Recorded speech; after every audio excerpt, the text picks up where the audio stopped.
Good morning student myself Suryamani sir. Dear student, आपको previous class में double entry system के अंतर्गत types of account को बताया गया था और मैं आप लोगों को प्रॉमिस किया था, आप लोगों से कहा था कि मैं सब डिवीजन ऑफ अकाउंट्स भी बताऊंगा। तो आज के हमारे इस लेक्चर में, वीडियो लेक्चर में, सब डिवीजन ऑफ अकाउंट्स को बताया जाएगा और वन बाय वन आप समझने का प्रयास करें। आपको बताया गया था कि ये जो DES लिखा हुआ है, DES का मतलब यहां पर होता है डबल एंट्री सिस्टम। क्या होता है? Double entry system. Double entry system के बारे में आपको बताया गया है और डबल एंट्री सिस्टम में ये बताया गया है कि for the purpose of journalising the business transaction accounts को 3 भागों में बांटा गया है: personal account, real account, nominal account. Personal account के बारे में ऑलरेडी आपको बताया जा चुका है कि personal account means the account which related with the name of the person, firms, companies, bank, institution, etc. Real account के बारे में बताया गया था कि real account means the account which related with the assets of the firm or business. And nominal account के बारे में आपको बताया गया था कि nominal account means the account which related with the all expenses or losses and incomes and gains of the business. इसके बारे में ऑलरेडी आपको क्लियरली बता दिया गया था। अब हम स्टेप बाय स्टेप यहाँ ये देखेंगे कि जो तीनों प्रकार के अकाउंट हैं, कौन कौन से ऐसे अकाउंट हैं जिनको सब डिवाइड भी किया जा सकता है। जैसे यहाँ पर्सनल अकाउंट है। पर्सनल अकाउंट को हिंदी में कहते हैं वैयक्तिक खाता। वैयक्तिक खाता अर्थात व्यक्तिगत खाता जो किसी इंडिविजुअल से संबंधित हो या किसी फर्म से संबंधित हो या किसी बैंकिंग संस्थान से संबंधित हो, किसी भी इंस्टीट्यूट से संबंधित हो। तो यहाँ पर पर्सनल अकाउंट को देखिए बटा गया है तीन भागों में। Personal account is classified into 3 parts. First है natural personal account and second one is artificial personal account and third क्या है? Representative personal account. Natural personal account को कहते हैं प्राकृतिक वैयक्तिक खाता। आर्टिफिशियल पर्सनल अकाउंट को कहते हैं कृत्रिम वैयक्तिक खाता हिंदी में। रिप्रेजेंटेटिव पर्सनल अकाउंट को कहते हैं प्रतिनिधि वैयक्तिक खाता। इसी प्रकार से रियल अकाउंट को क्लासिफाइड किया गया है 2 भागों में: tangible real account and intangible real account. Tangible का मतलब होता है मूर्त। मूर्त का मतलब होता है मूर्तिमान, अर्थात जिसको हम छू सकें, टच कर सकें। और इनटेंजिबल का मतलब होता है जिसको हम टच नहीं कर सकते हैं। तो इस प्रकार से tangible real account and intangible real account, real account को 2 भागों में बांटा गया है: tangible and intangible real account. Nominal account का कोई सब डिवीजन नहीं है। नॉमिनल अकाउंट में जितने भी एक्सपेंसेस होते हैं, जितने भी लॉसेस होते हैं, जितने इनकम्स एंड गेन्स होते हैं, according to the journalizing means golden rule of the accounting, journal entries में हम करते हैं डेबिट क्रेडिट के रूल को फॉलो करते हुए एक्सपेंस और इनकम को हम क्या करते हैं? डेबिट क्रेडिट करते हैं। अब वन बाय वन हम समझेंगे इसमें कि पर्सनल अकाउंट के अंतर्गत नेचुरल पर्सनल अकाउंट किसे कहते हैं। फिर से नेचुरल पर्सनल अकाउंट प्राकृतिक वैयक्तिक खाता का अभिप्राय। Natural personal accounts means the account which includes all of God's creation who have the ability to deal, who in most cases are people. यहाँ पर नेचुरल पर्सनल अकाउंट का मतलब क्या है? यहाँ लास्ट में लिख दिया गया है पीपुल। पीपुल का मतलब होता है लोगों से संबंधित।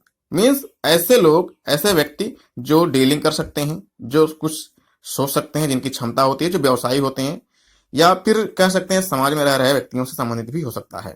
क्योंकि क्रेता भी होते हैं तो उनके नाम से भी अकाउंट हम मेंटेन कर सकते हैं।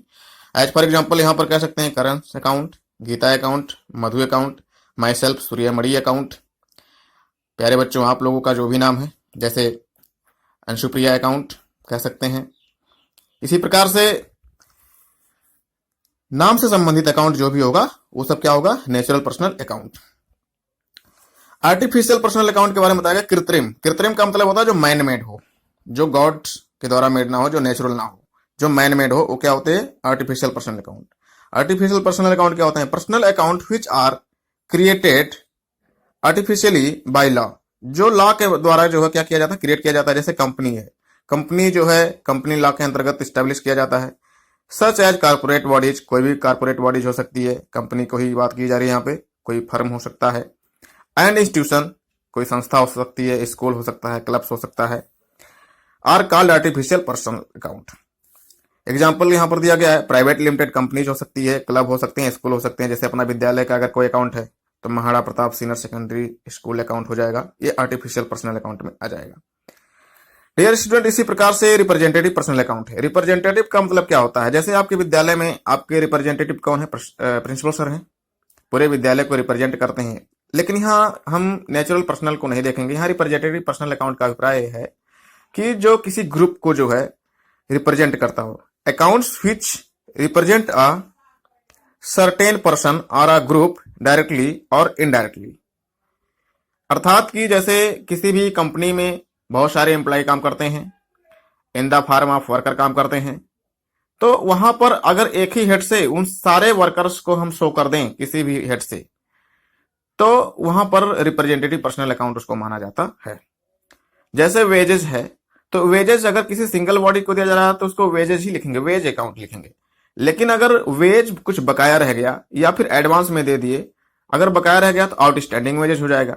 तो आउटस्टैंडिंग वेजेज में सारे मजदूरों का जो है वेज इंक्लूड करके एक ही हेड के अंतर्गत दिखा दिया जाता है और उसका नाम हो जाता है आउटस्टैंडिंग वेजेस। उसी प्रकार से प्रीपेड वेज अर्थात कि पेड इन एडवांस, अगर हम पहले से ही एडवांस में दे दें कि बाद में काम ले लेंगे, मजदूरी जो भी है पहले से दे दें, तो वहां पर वो प्रीपेड हो जाएगा और एक ही हेड के अंतर्गत दिखा देते हैं कि इतना सारा अमाउंट जो है वेजेज के रूप में पेमेंट कर दिया गया है वर्कर्स को। तो डियर यहां पर ये हो जाता है रिप्रेजेंटेटिव पर्सनल अकाउंट। ये आपको समझ में आ गया होगा।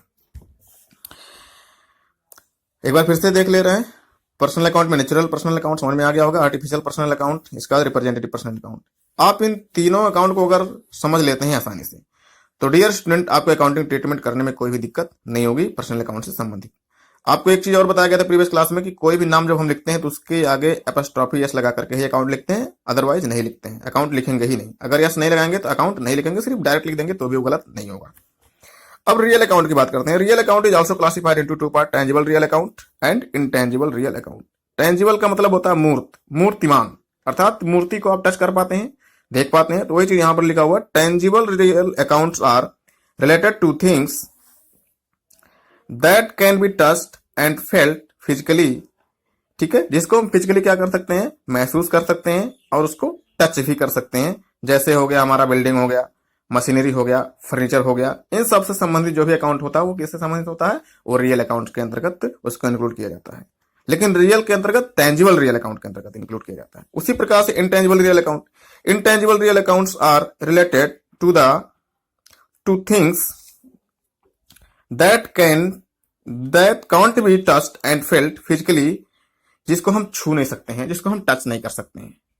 ठीक है, उसको हम फिजिकली नहीं फील कर सकते हैं, बस ऐसे ही फील कर सकते हैं, ऐसे ही महसूस कर सकते हैं। जैसे कंपनी का goodwill, name and fame of the companies और फर्म। तो गुडविल अकाउंट जो होगा, जो पेटेंट अकाउंट होगा, जो ट्रेडमार्क होगा, वो सब किस में आता है, इंटेंजिबल रियल अकाउंट में।